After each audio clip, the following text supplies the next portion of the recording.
ټولنې کې د احترامات د مظلوم غږ خیریه بنسټ مسؤله یم. قدرمنو هېوادوالو، لکه څرنګه مخکې چې زه دغه فامیل ته راغلی وم او دوی غږ مو تر تاسو رسولی و او دغه موقع خاوند چې دی مړ شوی دی، دوی یتیمان دي. د کور سره پرست یې هم هغه وړوکی ماشوم و چې ما یې تاسو سره غږ شریک کړی و. نو یو بااحساسه ورور د الله جل جلاله په مرسته بهتره وګڼله چې دغه کورنۍ مرسته وکړي. هغې مرسته کړې ده، نو دغه مورکۍ ته مو راوړي.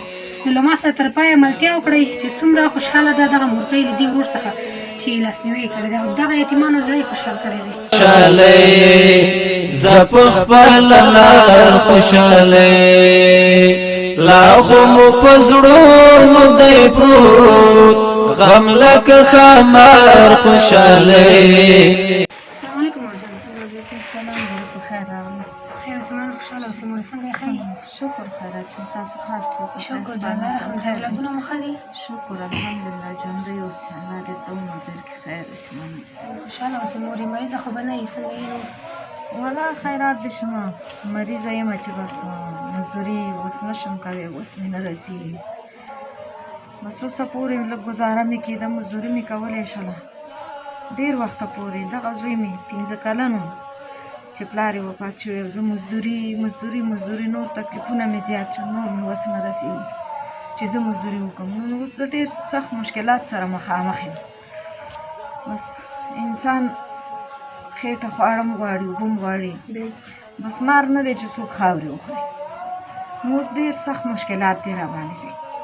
بس الله دې غیبي رحم په موږ باندې وکړي د ټولو مسلمانانو سره. مورجانې ما ستاسې غږ هغه ورونو ته رسولی و. نو یو بااحساسه ورور مرسته کړې ده، 8000 افغانۍ دي. دغه مرسته زه تاسو ته درکوم. نو دغه پیسې تاسې وشوس. الله پروردګار دې ورته هغه دنیا ګلې ګلزار کړي، الله دې ورسره ښه وکړي. امین.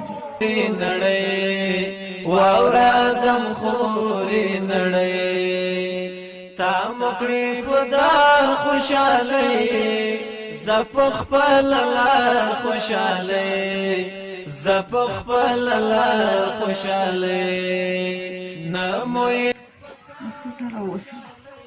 مورجانې څومره خوشحاله یې چې دغه ورور تاسو سره لاسنیوی کړی دی او مرسته یې کړې ده چې هر چا په موږ د زړه خوږ کړی او زموږ لاسنیوی وکړو، هغې ته دې الله جنت فردوس ورکړي. په هغه دنیا کې دې ورته الله څه غټه ماڼۍ دې الله ورته ورکړي. الله دې ورسره د دنیا ښه وکړي.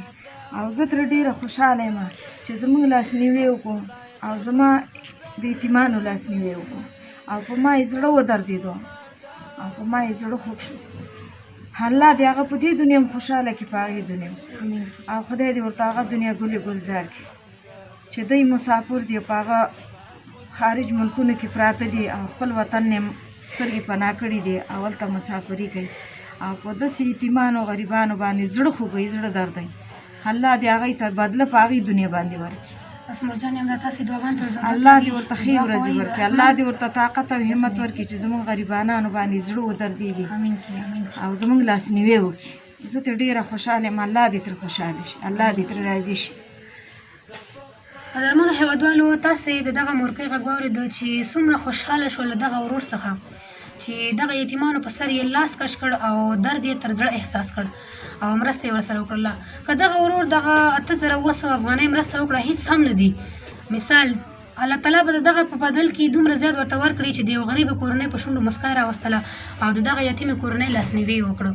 نو زه په ټولو شتمنو ورور باندې غږ کوم چې راځئ د دغه مورکۍ او همداسې نورو کورونو چې موږ یې ویډیو شیر کوو خپل وس مطابق مرسته وکړئ، ځکه دا چې موږ خپل هېوادوالو خدمت ته وتي یو او قرباني مو ورکړې ده، نو تاسې هم په دغه برخه کې له موږ سره ملاتړ شئ او خدمت وکړئ. زه تاسې پسې ورونو ته اړتیا لرم چې له ما سره ملاتړ او همکار شئ او دغه ورور څخه هم ډېره زیاته مننه کوم. خوشحاله شوم تېنه چې د یو دغه غریب او بېوزلې کورنۍ لاسنیوی یې وکړل. تعالی دې ورته خوشحالي په نصیب کړي، په دغه بدله کې د الله تعالی نور هم ورته ورکړي. امین. دې ورته په عمر او کاروبار کې برکت واچوي او هیلهمنده هم یم د دغه ورور څخه چې د تل لپاره له موږ سره ملاتړ او همکار پاتې شي، چې د نورو کورنیو په لاسنیوي کې هم له موږ سره ملاتړ او همکاري وکړي. خدای ته ورته روغ صحتونه ورکړي. الله خدای ته خوشحاله او کامیاب کړي. امین. خدای چې په موږ باندې نظر لري، په موږ زړه خوږوي، الله دې ورته روغ صحت ورکړي. الله دې ورته هغه دنیا ګلې ګلزار کړي. الله دې ورته په سخت ځای کې دغه پکار کړي. امین کې الهي امین کې. نو قدرمنو ورونو الله جل جلاله دومره خوشحالېږي چې کوم انسان دی یو غریب او بېوزله په شونډو مسکا راولي. نو که هر څوک غواړي چې الله جل جلاله خوشحال کړي همداسې بېوزله افغانانو لاسنیوی وکړي، له ما سره ملاتړ او همکاري وکړي. که څوک غواړي چې خپلې مرستې مې په شفاف ډول تر اړمندو کورنیو ورسول شي، خپلې مرستې مو مظلوم غږ خیر بنسټ ته وسپارئ. د مرستې لپاره زما د واتساپ شمېره ده 080 شپېته 902 نور مو وخت نه نیسم. الله مو مل خوشحاله او آباده اوسئ.